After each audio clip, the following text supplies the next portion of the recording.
കർത്താവേ, ഈ പ്രഭാതത്തിൽ അങ്ങയുടെ നാമം വിളിച്ചപേക്ഷിക്കുന്നു. അങ്ങയുടെ നാമം വിളിച്ചപേക്ഷിക്കുന്ന ഒരു മകൻ പോലും ഒരു മകൾ പോലും കർത്താവ് ലജ്ജിക്കാൻ ഇടയാക്കല്ലേ എന്ന് പ്രാർത്ഥിക്കുന്നു. കർത്താവേ, നിന്റെ തിരിച്ചുവരെ ഓർത്തുകൊണ്ട് പ്രാർത്ഥിക്കുന്നു. നിന്റെ തിരുവിലാല മുറിവിനെ ഞങ്ങൾ ഈ പ്രഭാതത്തിൽ കുമ്പിട്ട് ആരാധിച്ചുകൊണ്ട് പ്രാർത്ഥിക്കുന്നു.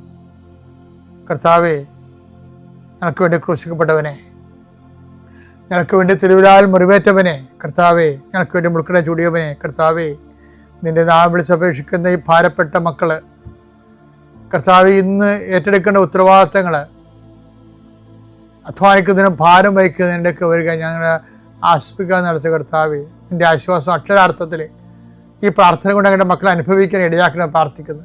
ഏത് കാര്യത്തിന് വേണ്ടിയാണോ, ഏത് കാര്യത്തിന് വേണ്ടി അങ്ങനെ മക്കൾ ഇപ്പോഴും ഭാരപ്പെട്ടിരിക്കുന്നത്, ആ വിഷയത്തിൽ കർത്താവ് ഇന്ന് രാത്രി 7 മണിക്കുള്ളിൽ ഒരു പരിഹാരം ഉണ്ടാകാൻ വേണ്ടി പ്രാർത്ഥിക്കുന്നു.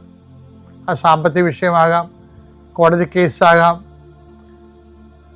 വസ്തു വിൽപ്പനയോ വാങ്ങലോ ആകാം, അല്ലെങ്കിൽ പ്രതീക്ഷിച്ചുകൊണ്ടിരിക്കുന്ന കത്താകാം, അല്ലെങ്കിൽ ഒരു ഇമെയിലാകാം, അല്ലെങ്കിൽ ഒരു അനുവാദമാകാം. എന്താണ് ഈശോ തടഞ്ഞു നിർത്തിയിരിക്കുന്നത്? ആ തടസ്സമെല്ലാം 39 വർഷം ഞാൻ അർപ്പിച്ച കൃപാനയുടെ യോഗ്യതയാൽ കൃപാസ്ഥാനത്താരെ ജീവനോടെ പ്രത്യക്ഷപ്പെട്ട പരിശുദ്ധയുടെ മാധ്യസ്ഥത്തിലെ ഈശോ നാമത്തിൽ മാറിപ്പോകട്ടെ എന്ന് കൽപ്പിക്കുന്നു.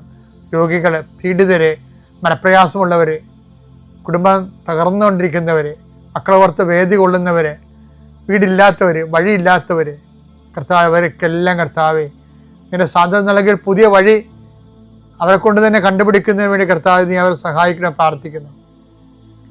സമീപസ്ഥരും വിദൂരസ്ഥരുമായ മക്കളെ, പല മക്കളുടെ ചില ഫോൺ വിളികൾക്ക് ശേഷം, ചില കാര്യങ്ങൾ അറിഞ്ഞതിന് ശേഷം അതുകൊണ്ട് വേദനിക്കുന്ന മാതാപിതാക്കന്മാരുടെ ദുഃഖങ്ങളെ കർത്താവിൻ്റെ ദൃശ്യത്തിലേക്ക് ഏൽപ്പിച്ച് പ്രാർത്ഥിക്കുന്നു.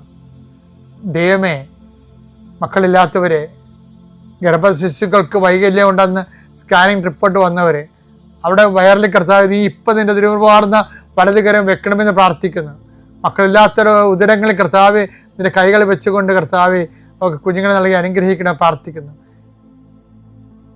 പീഡിതരെ, സാമ്പത്തിക ബാധ്യത വിഷമിക്കുന്നവരെ, കേസ് അകപ്പെട്ടിരിക്കുന്നവരെ, ഭീഷണിക്ക് വന്നിരിക്കുന്നവരെ, ഓരോരുത്തരും ഡേറ്റ് പറഞ്ഞതിന് ശേഷം കർത്താവ് അത് പാലിക്കാൻ പറ്റാത്ത രീതിയിൽ വലിയ വിക്ഷോഭങ്ങളിലേക്കും പോകുന്നവർ, അതിൻ്റെ മാനസിക സമ്മർദ്ദം അനുഭവിക്കുന്നവരെ കർത്താവിൻ്റെ കരുണ അവിടെ സാധിക്കുകയും അതിനെല്ലാം അതിജീവിക്കാനുള്ള പുതിയ മാർഗങ്ങളെ കർത്താവ് കണ്ടുപിടിക്കുകയും കർത്താവ് ധൈര്യമായിരിക്കുക ഞാൻ നിന്നോട് കൊണ്ടുവന്ന് അളിച്ച കർത്താവിൻ്റെ സാന്നിധ്യം അനുഭവിക്കാൻ ഇടയാകാൻ കൃപാസ്ഥാനത്താരെ ജീവനോടെ പ്രത്യക്ഷപ്പെട്ട പരിശുദ്ധ അമ്മയുടെ കരങ്ങളിലേക്ക് നിന്റെ കുടുംബത്തെ ഞാൻ ഏൽപ്പിച്ചുകൊണ്ട്